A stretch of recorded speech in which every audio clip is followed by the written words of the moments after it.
જો તમે પણ વાહન લઈને રસ્તા પરથી પસાર થવાના હોય તો આ સમાચાર તમારા માટે છે। હવે વાહન ચાલકો ભૂલથી પણ રોંગ સાઈડમાં ઘૂસ્યા તો સમજો ગુનો દાખલ થઈ જશે। હવે આવા રોંગ સાઈડ રાઇડરો સામે ટ્રાફિક પોલીસે લાલ આંખ કરી છે। અમદાવાદમાં આજથી 10 દિવસ સુધી ટ્રાફિક વિભાગની ડ્રાઈવ ચાલશે, એટલે કે 22 જૂનથી 30 જૂન સુધી ટ્રાફિક વિભાગની શહેરના ખૂણે ખૂણે નજર રહેશે અને જ્યાં પણ રોંગ સાઈડમાં વાહન ચાલકો રહેશે તેની સામે કડક પગલાં ભરાશે। ઉલ્લેખનીય છે કે શહેરના તમામ વિસ્તારોમાં આ ડ્રાઈવ ચાલવાની છે, જેમાં એસજી હાઈવે, રિંગ રોડને આઈડેન્ટિફાઈ કરાયા છે। અકસ્માતની ઘટનાઓને રોકવા અને ટ્રાફિકના નિયમોનું પાલન કરાવવા માટે ખાસ ડ્રાઈવ ચલાવાઈ રહી છે। ઘણીવાર શોર્ટકટ અપનાવવા માટે નાગરિકો રોંગ સાઈડ વાહનો ચલાવતા હોય છે, તો ત્યાં પણ ડ્રાઈવ ચલાવવામાં આવશે। અત્યાર સુધી આવા રોંગ સાઈડ વાહન ચલાવતા વાહન ચાલકો સામે દંડની કાર્યવાહી થતી હતી, પરંતુ હવે આવા નિયમોના ભંગ બદલ ગુનો દાખલ કરવામાં આવશે। ટ્રાફિકની આ ડ્રાઈવમાં પોલીસ પણ જોડાશે।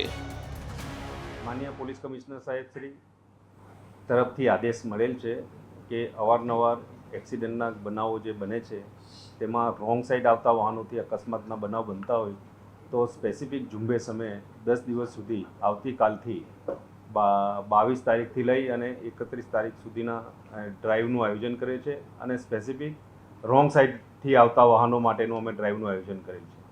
અને રોંગ સાઈડથી આવતા ભયજનક જે ડ્રાઈવરો છે ડ્રાઇવિંગ કરતા હોય છે એમાં 184 હેઠળ સ્થળદંડ લઈએ છે, પણ આ વખતે અમે એમાં ગુનો દાખલ કરવાના છીએ 279 184 હેઠળનો, કે જેની એફઆઈઆર કરી અને ગુનો દાખલ કરી અને કાર્યવાહી કરવામાં આવશે। અને એ પ્રજાજોગ સંદેશ એટલા માટે આપીએ છીએ કે પ્રજાને થોડી ખ્યાલ આવે કે આ એક સખત રીતે એની અમલવારી કરવામાં આવનાર છે અને એ સજાગ થઈ એટલે બિનજરૂરી રોંગ સાઈડથી વાહન ચલાવીને આવે નહીં અને પૂરા અમદાવાદ શહેરમાં આની ડ્રાઈવનું આયોજન કરશે।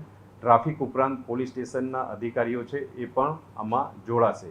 સર, એવા સ્પોટ કોઈ નક્કી થયા છે ખરા કે જ્યાં વધારે લોકો રોંગ સાઈડમાં જતા હોય અને જો રોંગ સાઈડમાં જાય છે તો એના પાછળના કારણો શું છે? શું ત્યાં વ્યવસ્થા યોગ્ય નથી, ડિઝાઇન બરોબર કરેલી નથી? સર, 20 જેટલી સ્કૂલો આઈડેન્ટિફાઈ કરી છે ટ્રાફિક વિભાગે, કઈ સ્કૂલોથી ક્યાંની યાદી કે જ્યાં કાર્યવાહી થશે?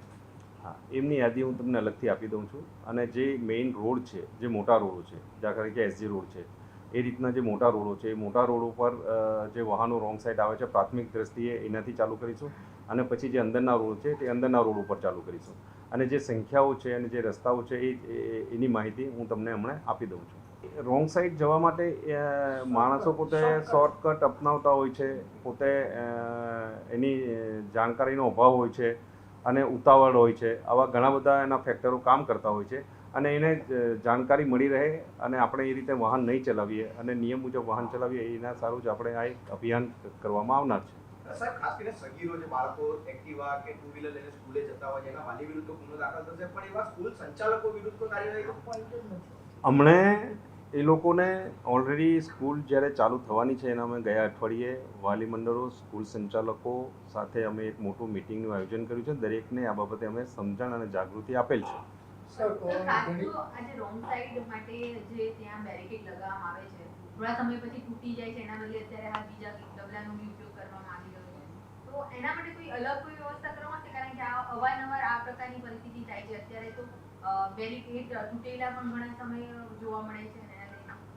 એટલે બેરિકેડ તૂટેલા છે એ તો હટાવી લઈએ છીએ, પણ જ્યાં સ્ટ્રોંગની જરૂર પડે છે તે વખતે અમે કોર્પોરેશનને સાથે રહી અને ત્યાં એન્જિનિયરિંગ વર્ક એ રીતે કરાવી દેતા હોય છે।